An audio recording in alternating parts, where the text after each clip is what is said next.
আসসালামু আলাইকুম ওয়া রাহমাতুল্লাহি ওয়া বারাকাতুহু। আলহামদুলিল্লাহি নাহমাদুহু ওয়া নাস্তাঈনুহু ওয়া নাস্তাগফিরুহু ওয়া নাউযু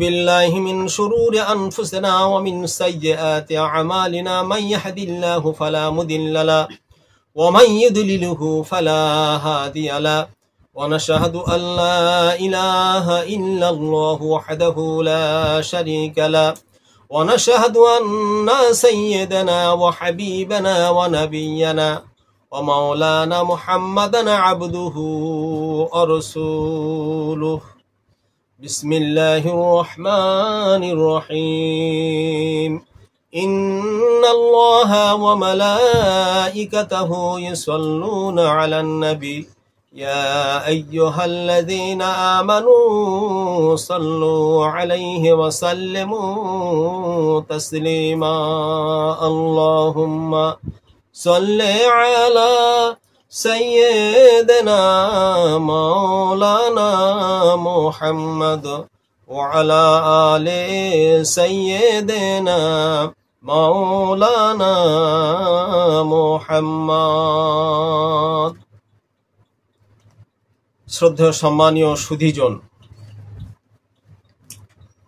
দূরে এবং কাছে, দেশে ও বিদেশে যে সমস্ত শ্রোতা মণ্ডলীরা আমার এই ইউটিউবটা দেখেন, আমি তাদের সকলকে হার্দিক অভিনন্দন জ্ঞাপন করছি। আপনারা যে আপনাদের ধৈর্যের মধ্য দিয়ে আমি অধম গুনাহগার আমার এই কথাগুলো আপনারা শোনেন, আমি এর জন্য আপনাদের সাধুবাদ জ্ঞাপন করছি। আপনাদের যে জানা বোঝা মানার যে সিফাত, এটা আমাকে খুবই ভাবায়। আল্লাহ আমার আপনার সকলকে মুহাক্কিক ওলি আল্লাহদের সান্নিধ্যে যেন জীবনযাপন করার শক্তি বা তৌফিক দান করেন। সকলেই বলেন আল্লাহুম্মা আমিন। আমি অধম খানকায়ে মুজাদ্দিদিয়া পূর্ব কাঠালিয়া দরবারের একজন নগণ্যতম খাদিম। আমি আমার মহামান্য মুর্শিদ কেবলা জনাব হযরত মাওলানা আলহাজ মোহাম্মদ আলী জহুর সাহেব মাদ্দাজুল্লাহিল আলী তার সান্নিধ্যে আমি বর্তমানে চলাফেরা করি। আমি সেখানে বায়াত আছি। আমি সকলকে চারটে তরিকার মধ্যে যে কোনো একটা তরিকায় বায়াত হওয়ার জন্য আমি আপনাদের কাছে আহ্বান রাখছি। আজকে একটা বিষয় আমি আপনাদের কাছে তুলে ধরতে চাচ্ছি। দেখুন, আল্লাহ রসুল সাল্লাল্লাহু আলাইহি ওয়াসাল্লামের একটা হাদিস আছে, সেখানে বলা হয়েছে যে সাহাবীর মাধ্যমে এ কথাটা এসেছে তিনি হলেন সমস্ত সাহাবাদের মধ্যে সব থেকে বেশি যিনি হাদিস বর্ণনা করেছেন। তার নাম হলো হযরতে আবু হুরায়রা রাদিয়াল্লাহু তাআলা আনহু। তার থেকে একটা হাদিস আছে, আমি আপনাদের কাছে সেটা পেশ করছি। আন আবি হুরায়রা রাদিয়াল্লাহু তাআলা আনহু قال قال رسول الله صلى الله عليه وسلم التقوى ها هنا ويشير الى صدره ثلاث مرار। দেখুন, সাহাবী হযরতে আবু হুরায়রা রাদিয়াল্লাহু তাআলা আনহুর বর্ণনায় তিনি বলেছেন যে প্রত্যেকটা মানুষের এই যে অন্তর আছে, এই কলব আছে, এই অন্তর সম্পর্কে আল্লাহর নবীর মুখনিসৃত একটা বাণী আছে। আল্লাহর নবী এই অন্তরে যে মানুষের তাকওয়া জন্ম নেয়, অন্তর বা কলবে যে তাকওয়া দেখা দেয়, সেখানে তাকওয়াটা হয়, সেই বিষয়ে আল্লাহর নবী একাধিকবার তিনি বললেন আর তাকওয়া হা হুনা ওয়া ইউশিরু ইলা সাদরিহি সালাসা মিরারিন। আল্লাহর নবী তিনবার বললেন, ও আমার ভক্তের দলেরা, ও আমার সাহাবীরা, ও আমার উম্মতিরা, তোমরা শুনে রেখে দাও, জেনে রেখে দাও, আমি নবী মুহাম্মদ রাসূলুল্লাহ সাল্লাল্লাহু আলাইহি ওয়াসাল্লাম তোমাদেরকে একটা শুভ সংবাদ জ্ঞাপন করছি। এই কথা বলে তিনি কি বললেন? তিনি বলছেন আত্তাকওয়া হা হুনা ওয়া ইশরি ইলা সাদরিহি। আল্লাহ রাসূল সেদিন বলেছিলেন, ও আমার ভক্তের দলেরা, ও আমার সাহাবীরা, তোমরা শোনো শোনো, তাকওয়া কি জিনিস তোমরা কি জানো না? তাকওয়া হলো আমার যে অন্তর আছে, আমার যে বক্ষ আছে, এই বক্ষের মধ্যে তাকওয়াটা তৈরি হয়। এরপরের হাদিসের ব্যাখ্যায় বলা হয়েছে সেই জায়গাটার নাম হলো কলব। এই কলবের জায়গায় তাকওয়াটা তৈরি হয়। কলবের দিকে লক্ষ্য করে, নিজের বক্ষ মোবারকের দিকে লক্ষ্য রেখে প্রিয় নবী দো জাহানের বাদশাহ মরুর বুলবুল মুহাম্মদ রাসূলুল্লাহ সাল্লাল্লাহু আলাইহি ওয়াসাল্লাম তিনবার তিনি ইশারা করে বলেছেন, সাহাবীরা তোমরা শোনো, তাকওয়া এখানে তৈরি হয়, তাকওয়া এখানে তৈরি হয়, তাকওয়া এখানে তৈরি হয়। এই বক্ষ মোবারকের মধ্যে দিয়ে আল্লাহ সুবহানাহু ওয়া তাআলা তাকওয়া তৈরি করার একটা কেন্দ্র বা জায়গা রেখেছেন। এই জায়গাতে তাকওয়া তৈরি হয়। আজকের দিনে আমরা ভুলে গেছি ভাই তাকওয়ার ব্যাপার। আমরা যখন কোনো কিছু কথা বলি তো মানুষে ভাবে, আরে বাবা, ও তো তাকওয়ার কথা ছেড়ে দাও না, শরিয়াতে কি বলেছে বল। এরকম একটা গজামিল দেওয়া কথাবার্তা, দেখুন, গাঁজাখুরি কথা। আরে শরিয়াতে চলবে তো তাকওয়া বাদ দাও। আরে তাকওয়াটাই মূল। তাকওয়া যদি না থাকে কিছুই থাকবে না। যার ভিতরে খোদাভীতি নেই, যার ভিতরে তাকওয়া নেই, তার কাছে কি আছে? ছোবড়া কি পাওয়া যাবে সেখানে? আর আল্লাহর নবী ইশারা করে বলছেন তাকওয়া এখানে তৈরি হয়। তিনবার তার উপর গুরুত্ব দিলেন। এই গুরুত্বের কথার কি মর্যাদা, কি সম্মান, কি ইজ্জত, এর কি ফায়দা আমাদের মতো নরাধামের বুকে মানে বোঝানো সম্ভব নয়, বুঝে আসে না, আমরা জানতে পারি না। এই জন্যে আমি অনুরোধ রাখবো, যদি একটা মানুষের ভিতরে তাকওয়া না থাকে, খোদা ভীতি না থাকে, কদম টু কদম একটা পা তুলে আরেকটা পা ফেললে ভুল হওয়া স্বাভাবিক, অসম্ভাবিক। যারা তাকওয়া অর্জন করেছেন তারাও ভুলের মধ্যে যাতে করে না পড়েন, তার জন্য রাতে দিনে সদা সর্বদা অতন্দ্রীয় প্রহরীর মতো তারা কান্নায় নিজেদের জীবনটাকে ভাসিয়ে দিচ্ছেন। আর আমরা তাকওয়াবাজি হলাম না, আমরা পরেশগারি অবলম্বন করলাম না। পরেশগারি কি জিনিস, পরেশগারি কিভাবে অর্জন করতে হয়, সেই সমস্ত ব্যক্তিদের সহবতে, তাদের সঙ্গ, তাদের সঙ্গে একাত্ম হতে আমরা শিখলাম না। আমরা ব্যঙ্গ করায় আমাদের সময়টাকে আমরা নষ্ট করছি। আমি আশা করব এই কথাগুলো একটু বুঝবেন। এরপর একটা কথা বলি, দেখুন, এই তাকওয়া কিভাবে অর্জন হবে? কি তাকব্বরি, কি মাতব্বরি, কি আমার অহমিকা, কি আমার লেখাপড়ার দৌড়, কি আমার চঞ্চলতা। দেখুন, আরেকটা হাদিস আমি আপনাদেরকে বলি, সেখানে বলা হয়েছে নাউমুল আলেমে আফদালু খায়রুম মিন ইবাদাতিল জাহিল। আজকে এই হাদিসটা যখন পঠন পাঠন করা হয়, আলেমদের বুক দশাত হয়ে যায়। তারা মনে করে না জানি কত কি, আমাকে মানুষ আলেম বলবে, আমাকে জ্ঞানী বলবে, বিদ্বান বলবেন, আমাকে মাওলানা বলবে, আমার অন্তরটা খুশি বাগে বাগ হয়ে যাবে। কিন্তু না, এটা হলো শয়তানের একটা নুরানি ধোঁকা। দিন দিয়ে ইমান খতম করা শয়তানির নুরানি ধোঁকায় আজকের সর্বস্তরের মানুষ আমরা পড়ে গেছি। অধিকাংশ মানুষ আমরা শয়তানি ধোঁকায় আমরা জীবন যাপন করছি। শয়তানি ধোঁকার নুরানি এই সূরাত, এই ফিগারে অধিকাংশ মানুষ আমরা পড়ে আমরা ভাবছি আমি বড় আলেম, আমি বড় বিদ্বান, আমি বড় জ্ঞানী, আমি বড় পণ্ডিত, আমি বড় দেশের নেতা, আমার থেকে বড় আর কেউ নেই। এজন্য তো আল্লাহ বলেছেন ফাওকা কুল্লু জি ইলমিন আলিম। না, তুমি ওটা ভেবো না, তোমার উপরে আর একজন বড় বিদ্বান আছেন, তোমার উপরে আর একজন ভালো জ্ঞানী মানুষ আছে, তোমার উপরে আর একজন আলেম আছেন, তোমার উপরে আর একজন মাওলানা আছেন, তোমার উপরে আর একজন হাফেজ আছেন। তুমি ভেবো না যে আমি সব থেকে বড়। না না না, নাথিং, নেভার, কখনোই হতে পারে না। তোমার উপরে আরেকজন আছে, এই চিন্তাটা রাখতে হবে।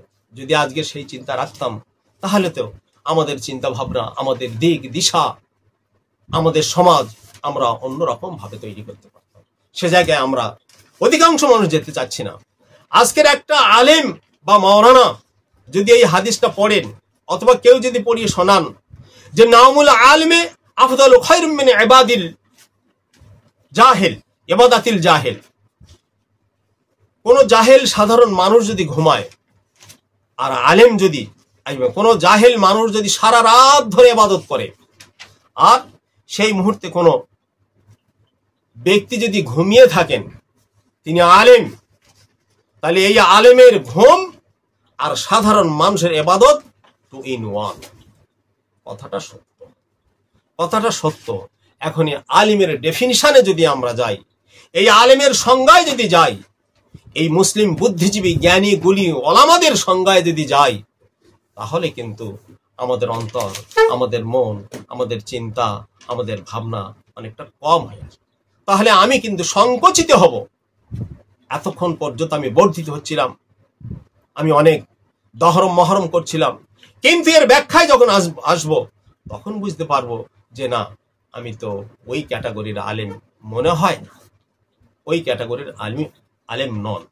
তাহলে দেখুন, এই আলেম সংক্রান্ত বিষয়ে বড় পীর আব্দুল কাদের জিলানী রহমতুল্লাহ আলাইহে তিনি একটা বর্ণনা দিয়েছেন যে এই যে হাদিস শরীফ, নাউমুল আলেমে আফদালু খায়রুম মিন ইবাদাতিল জাহিল, একজন আলেমের ঘুম আর সাধারণ মানুষের ইবাদত তার সমান।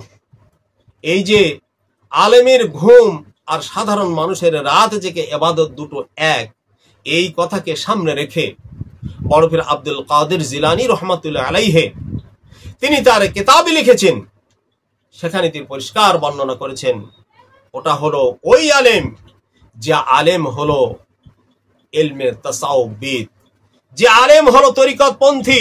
সেই আলেমের কথা আল্লাহ তাআলা সারা পৃথিবীর সব থেকে বড় পীর করে যাকে পাঠিয়েছেন, বড় মাশায়েখ করে পাঠিয়েছেন, বড় বুজুর্গ করে পাঠিয়েছেন, সেই বড় পীর আব্দুল কাদের জিলানী রহমতুল্লাহ তিনি বলেছেন, মারেফাত তত্ত্ববিদ আলেমগণদের কথা এখানে বলা হয়েছে। এটা তো আজকে আমরা বুঝতে পারছি, একটা আলেমের দ্বারায় অপকর্ম হবে, একটা আলেম কারো জায়গা ঠেলবে, একটা আলেম দুষ্টুমি করবে, হতে পারে না। তবে মানুষ জীবনে ভুল হবে, তারপর তার সংশোধনের পথে সংশোধন হয়ে সে আবার মুক্ত মন মুক্তাঙ্গনে তৈরি হবে। সেই মানুষটা আজকের কথায়, সেটা তো আমাদের ভাবা দরকার। আমরা তো সেদিক থেকে কেউ ভাবতে চাচ্ছি না, অধিকাংশ মানুষ সে জিনিসটা নিয়ে আমরা ভাবতে মোটেই চাই না। এই জন্য আমি বলবো যে হাদিস শরীফটা আমি আপনাদের কাছে পরিবেশন করেছি, এটা অত্যন্ত গুরুত্বপূর্ণ একটা হাদিস। এই হাদিসের দিকে তাকালে আমাদের দিকটা ভেসে উঠবে যে কোথায় সেই তাকওয়া, কোথায় সেই আল্লাহ ভীরু, কোথায় সেই তাকওয়াতপন্থী মানুষ আজকের দুনিয়া থেকে চলে গেল। আজকে তো হাজার হাজার আলেম প্রত্যেকটা গ্রামে গঞ্জে শহরে প্রত্যেকটা জায়গা মাদ্রাসা মক্তবে ভরা হয়ে গেছে, কিন্তু মানুষের মধ্যে ইনসাফ কোথায় চলে গেল? তাদের ইন্তনকালে ইতিপূর্বে তো এত মাদ্রাসা মক্তব ছিল না, কিন্তু তাদের কাছে ইনসাফ ছিল। অনেক গ্রাম ঘুরে হয়তো একটা আলেমকে খুঁজে পাওয়া যাবে। ওই আলেম, ওই মরণ সাহেব, ওই আলেম সাহেব, ওই হাফেজ সাহেব, ওই কারি সাহেব যেভাবে নিয়ন্ত্রণ করতেন, সারা এলাকার মানুষ সেইভাবে তারা চলাফেরা করতেন। তাদের এই চিন্তা ভাবনা চলাফেরাগুলো অনেক উন্নত ছিল। কিন্তু আজকের এত আলেম হওয়া সত্ত্বে, আজকের এত শিক্ষিত বিদ্বান হওয়া সত্ত্বে আমরা সে জায়গায় যেতে পারছি না। আমরা আমাদের নফসকে আমরা দাবাতে পারছি না। নফসের যে তিনটে ভাগ, তার প্রথম ভাগ হলো নফসে আম্মারা। এই নফসে আম্মারার দাসত্ব আমরা স্বীকার করে নিয়েছি। আর এই নফসে আম্মারার দাসত্ব থেকে শৃঙ্খল মুক্ত হওয়ার জন্য আল্লাহর নবী সাল্লাল্লাহু আলাইহি ওয়াসাল্লাম তিনি তার জীবদ্দশায় বলেছেন যে নফসে আম্মারা থেকে তুমি দূরে সরে এসো। এই জন্য কোরআন শরীফ সেই শাশ্বত বাণী, নফসে আম্মারা, সেই নফসে আম্মারা থেকে আমাকে আপনাকে দূরে আসতে হবে। সেখান থেকে যদি আমরা সরে না আসতে পারি, তাহলে আমার আপনার ইন্তেকাল, ইহজগৎ ইন্তেকাল এবং পরজগৎ তিনটে জায়গাটা খারাপ হবে বলে আশা করা যায়। কারণ আল্লাহ সুবহানাহু ওয়া তাআলা বলেছেন নফসে মুতমাইন্না হতে বলেছেন। সেই নফসে মুতমাইন্নার মধ্য দিয়ে আমি আমার আল্লাহর দিদার পাবো।